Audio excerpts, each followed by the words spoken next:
సరే ఇప్పుడు సంతాన సమస్యలు గూడా మనం ఎక్కువ చూస్తున్నాం. బికాజ్ ఆఫ్ లైఫ్ స్టైల్ ఇంకా వేరే రీజన్స్ ఏవైనా కావచ్చు. సో, అట్లాంటి వాళ్ళకి ఏమైనా రెమెడీస్ ఉంటాయా?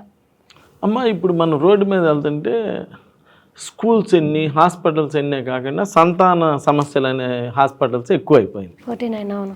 దగ్గర అందరికీ సంతానం కలగకుండా ఈ రోజున కంప్యూటర్ యుగం అని కానీ ఏదైనా రీజన్స్ ఏమైనా కానీ ఫుడ్ దీనిలో కానీ ఏదైనా తేడాలని చెప్తున్నారు. ఇలా సంతాన సమస్యలతో చాలామంది బాధపడుతూ ఉన్నారు.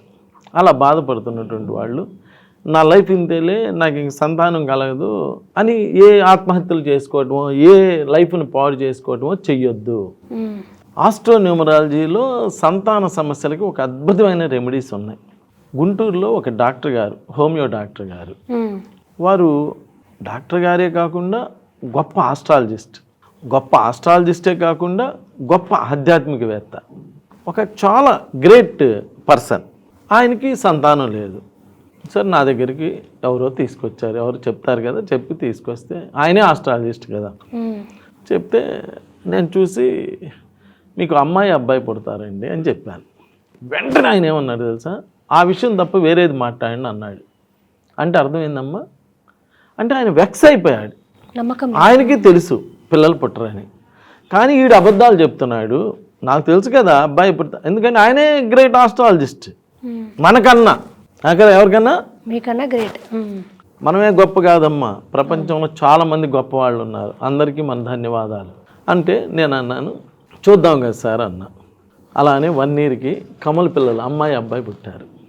ఇలా బ్లూ సఫారీ డ్రెస్ అని ఉంటుందమ్మా, నన్ను ఇంటికి తీసుకెళ్ళి ఆ 2 పిల్లలకి నా చేత పేరు పెట్టించి వాళ్ళ ఆవిడ నా వాళ్ళు ఇలా బ్లూ సఫారీ డ్రెస్ అంటే ప్యాంటు షర్ట్ 2 వస్తాయి దాంట్లో, అలాంటి బట్టలు పెట్టి నన్ను చాలా ఎంతో గౌరవంగా, అంటే అంతే కదా సంతానం కలగడం అంటే వంశం నిలబట్టడం కదా, అది మన వల్ల ఏం జరగటం లేదమ్మా. సబ్జెక్ట్ చాలా గొప్పది, ఆ సబ్జెక్ట్ని మనం తరువుగా చదివి అప్లై చేసాం, అంతేగాని మనం కాదు కదా న్యూమరాలజీ తయారు చేసింది, నేను కాదు కదా ఆస్ట్రాలజీ తయారు చేసి. ఎవరో మన పూర్వీకులు తపస్సు చేసి ఆ అమ్మవారి దగ్గర నుంచి, పార్వతి అమ్మవారి దగ్గర నుంచి ఈ అకాల్డ్ సైన్సెస్, అతీంద్రమైనటువంటి శక్తులన్నీ సంపాదించి భూమి మీదకి తెచ్చి మనకిచ్చారు. మరి ఎంతోమంది ఋషులు తపస్సు చేసి గోదావరి నది, నర్మదా నది, నదుల్ని గంగా నది అన్నిటిని భూమి మీద తెప్పించి మనకిచ్చారు. జలం లేని మనిషి బతకలేడు కదా. అవన్నీ ఎట్టొచ్చినాయంటే ఎంతోమంది తపశక్తి. ఇప్పుడు మనం వేస్ట్ చేస్తున్నాం, అది వేరే విషయం, కానీ దాని వెనక ఎంత తపస్సు ఉందో తెలియదు. అలా వచ్చిన దాన్ని నేను ఆయన మీద అప్లై చేశాను. అప్లై చేసేయటమే కాకుండా ఇక్కడ ఆస్ట్రాలజీ న్యూమరాలజీ వాడటమే కాకుండా ప్రజలందరికీ చెప్తున్నానమ్మా, సంతానం లేకపోతే మీ హాస్పిటల్కి వెళ్ళి మీ మందులు మీరు వాడండి, నేను వద్దన్ను.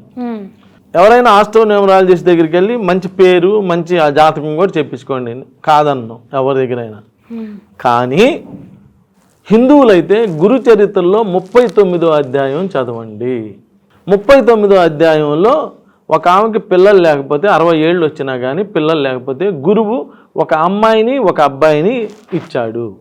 ఒక అమ్మాయి ఒక అబ్బాయి పుడతారు, మీరు చదవచ్చు. గురు చరిత్ర ఎక్కిరాల భరద్వాజ మాస్టర్ బుక్లో 39వ అధ్యాయంలో ఒక తల్లికి పిల్లలు లేకపోతే 60 ఏళ్ళు వచ్చినా కానీ గురువుకి ప్రదక్షిణాలు చేస్తూ ఉంటే ఆమెకు పిల్లలు లేకపోతే ఆమె బాధ ఏందో తెలుసుకొని ఆమెకి అమ్మాయిని అబ్బాయిని ఇచ్చారు. అది మీరు చక్కగా అందరు చదవచ్చు. ఇదేమన్నా ఆన్లైన్లో 1 నిమిషంలో డౌన్లోడ్ అయ్యింది. గురు చరిత్ర 39వ అధ్యాయం అంటే ముస్లిమ్స్ అనుకో 39వ సూరా చదువుకోండి, సూరా నెంబర్ 39. 39వ సూరా చదివినా బాగుండిద్ది, గురు చరిత్ర 39వ అధ్యాయం చదివినా బాగుండిద్ది. లేదా మీకు టైం లేదు, ఓకే నేను కాదన్ను. అన్నం తినేటప్పుడు ఏం చేయరుగా పని, అక్కడ ఫోన్లో డౌన్లోడ్ చేసుకొని ఆడియో ఇంటూ టిఫిన్ చేయండి, ఆడియో ఇంటూ భోజనం చేయండి. ఆ టైంలో మీకు పనులు ఏమి ఉండవుగా. అమ్మ మీరు బిజీ, నేను కాదన్ను, పిల్లలు లేకపోతే లేకపోయారు, మీ బిజీని నేను కాదన్ను. అది వినటానికి ఏమి ఇబ్బంది లేదు కదా. అలా ఇంటూ ఉంటే మీకు చక్కగా సంతానం కలుగుతుంది. అదే క్రిస్టియన్స్ అనుకో, కీర్తనలో 39వ కీర్తన చదువుకోండి, చక్కగా సంతానం. ఏ మతానికి ఆ మతానికి సంబంధించినటువంటి గ్రంథాలు ఆల్రెడీ తయారు చేసి ఇచ్చేశారు మన పూర్వీకులు మనకి. అన్ని మతాలు గొప్పవే, అన్ని మతాలు ఒకటే, మనకు సంబంధం లేదు, మతాల గురించి మాట్లాడాల. హిందువులు 39వ అధ్యాయం గురుచరిత్ర చదువుకుంటే, ముస్లిమ్స్ సూరాలు చదువుకుంటే, లేదా క్రిస్టియన్స్ కీర్తనలు చదువుకుంటే, లేదా జైన్లకు సంబంధించినటువంటి చదువుకుంటే, అలా చదువుకుంటే చక్కగా మంచి పిల్లలు కలుగుతారు. హ్యాపీగా ఉండండి.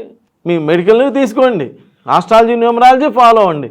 ఇలా ఒక గురువు యొక్క ఆశీర్వాదం కూడా తీసుకోండి.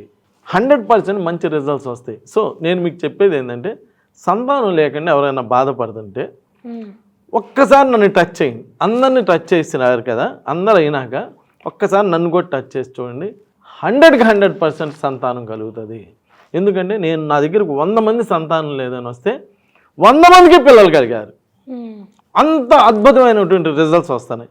ఇక్కడ నేను నోటితో చెప్పడం కాదమ్మా, మీరు వస్తే మీ బుక్లో మీ ఫోన్లో 46వ నంబర్లో పేరు పెడితే, ఎంత 46వ నంబర్లో పేరు పెడితే, సంతానం లేని వారు ఈ సంఖ్యను ఉపయోగిస్తే తప్పనిసరిగా సంతాన భాగ్యం కలుగుతుంది అని రాసేశాడు. డాక్టర్ దగ్గరికి వెళ్తే ఏమంటాడు తెలుసమ్మా, ఈ టాబ్లెట్లు వాడితే మీకు సంతానం కలగవచ్చు అంటాడు. ఎవరి దగ్గరికి వెళ్ళినా ఇలా చేస్తే మీకు సంతానం కలగొచ్చు అంటాడు, అంతేగాని కలుగుతుంది అని ఎవరు చెప్పడు. కానీ మా న్యూమరాలజీ బుక్లో ఏం రాశాడంటే, సంతానం లేని వారు 46వ నంబర్లో కనుక పేరు పెట్టుకుంటే తప్పనిసరిగా సంతాన భాగ్యం కలిగిద్ది అన్నాడు. అలా పెట్టుకున్నటువంటి వాళ్ళందరూ కూడా సక్సెస్ అయ్యారు. సో వాళ్ళ పేరులో 46వ నంబర్ లేకపోతే ఒక అక్షరం కలపటం వల్ల కానీ, ఒక అక్షరం తీయటం వల్ల కానీ వాళ్ళకి 46వ నంబర్లో పేరు తీసుకురావటమే కాకుండా, వాళ్ళ సంతకం కరెక్ట్ చేయటమే కాకుండా, వాళ్ళ జాతక చక్రంలో 5వ స్థానం సంతాన స్థానం ఎలా ఉందో చూసుకొని దానికి తగ్గ రెమెడీస్ చేసుకొని చక్కగా గురుచరిత్ర అంటే ఈ మత గ్రంథాలు ఉంటాయి కదా, ఆ గ్రంథాలు పారాయణ చేసుకుంటూ ఉంటే 100% మీకు సంతానం కలిగి బాగా ఉంటారు. కాబట్టి ఒక్కసారి నన్ను టచ్ చేసి చూడండి. సంతానం లేదు అని బాధపడకుండా నన్ను టచ్ చేసి చూడండి. 100% మీకు మంచి పిల్లలు కలిగి మీ జీవితం ఆనందమయం చేసుకోవడానికి అవకాశం ఉంటుంది. నమస్కారం.